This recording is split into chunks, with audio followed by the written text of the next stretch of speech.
Então não é que a segunda leitura que eu fiz em 2025, uma leitura que me acompanhou durante alguns dias do mês de janeiro, foi também ela uma leitura top e uma leitura também de um autor português. Isto está a correr muito bem. Ernestina de José Rentes de Carvalho, um autor que nasceu em Vila Nova de Gaia em 1930 e que nos oferece esta pérola que é um romance autobiográfico e que nos apresenta, sem pudores, detalhes da sua infância e do que levou ao seu nascimento, do que levou ao casamento dos pais, e é só maravilhoso.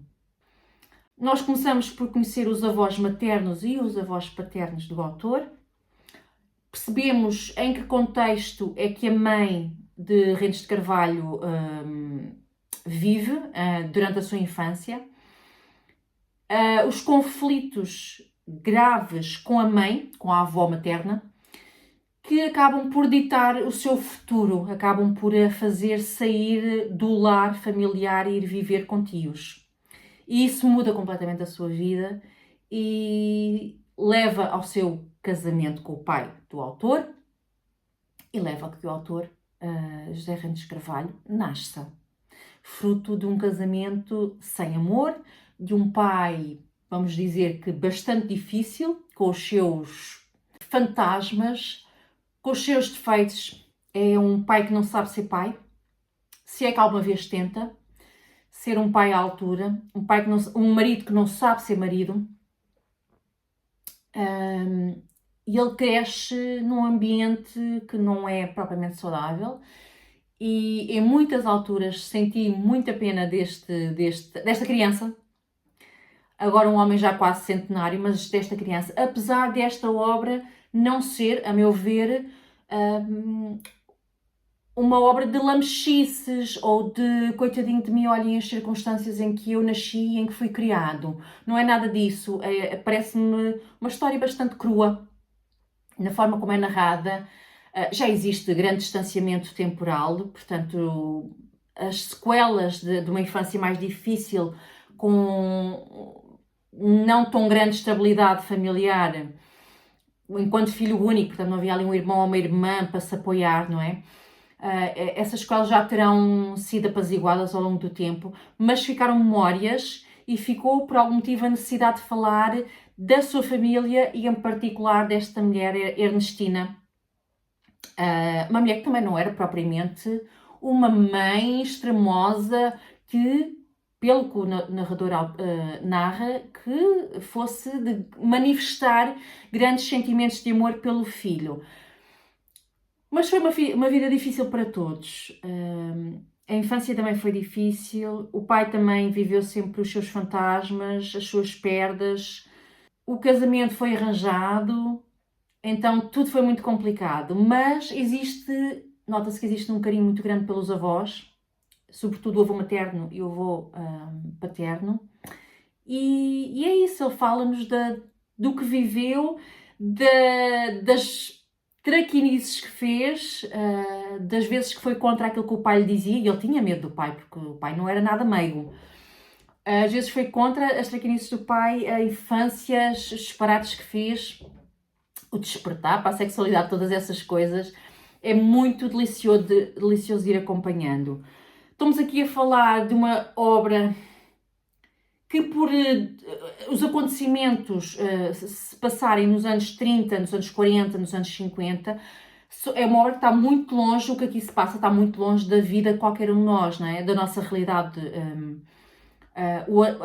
As viagens de comboio eram assim um grande acontecimento.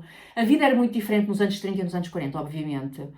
Os hábitos das famílias eram diferentes, as casas, o dia-a-dia, a forma como as famílias funcionavam eram muito diferentes e foi delicioso voltar, não é voltar, porque eu não nasci nos anos 30, 40 ou 50, mas fazer esta viagem ao passado e conhecer um pouquinho não só da vida do autor, mas do Portugal destas décadas e do norte do país ao longo destes anos. Os regionalismos é maravilhoso. Na altura, o papel da mulher e do homem enquanto marido e mulher, pai e mãe.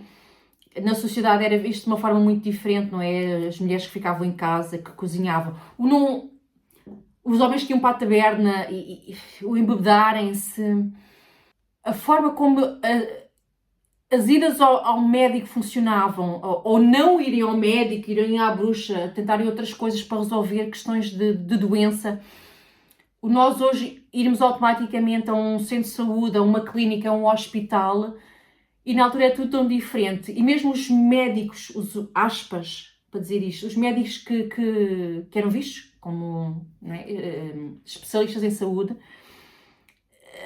ele dá aqui a entender que se calhar não eram bem médicos, não eram propriamente pessoas que tinham uma formação para exercerem os cuidados que exerciam, não é?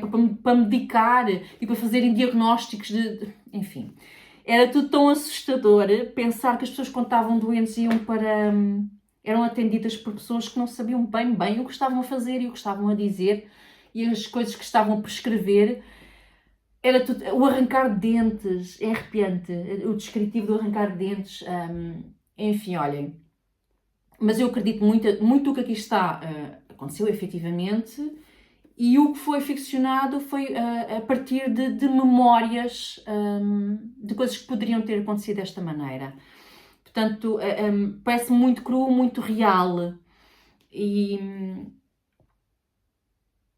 E foi uma excelente estreia na obra do José Rentes Carvalho. Eu já tinha dito que não tenciono, pelo menos de momento, ler mais obras deste autor. Esta foi a obra que, da minha pesquisa, era a obra a ler deste autor.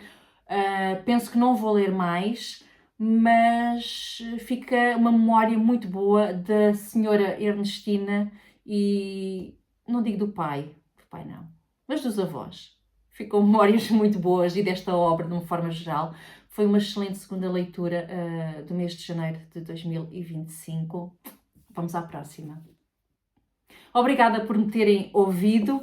Comentem no campo dos comentários o que vos apetecer. Deixem gosto neste vídeo e partilhem com os vossos amigos o canal para que mais pessoas se juntem aqui a nós ao longo do ano. Beijinhos, boas leituras e até ao próximo vídeo.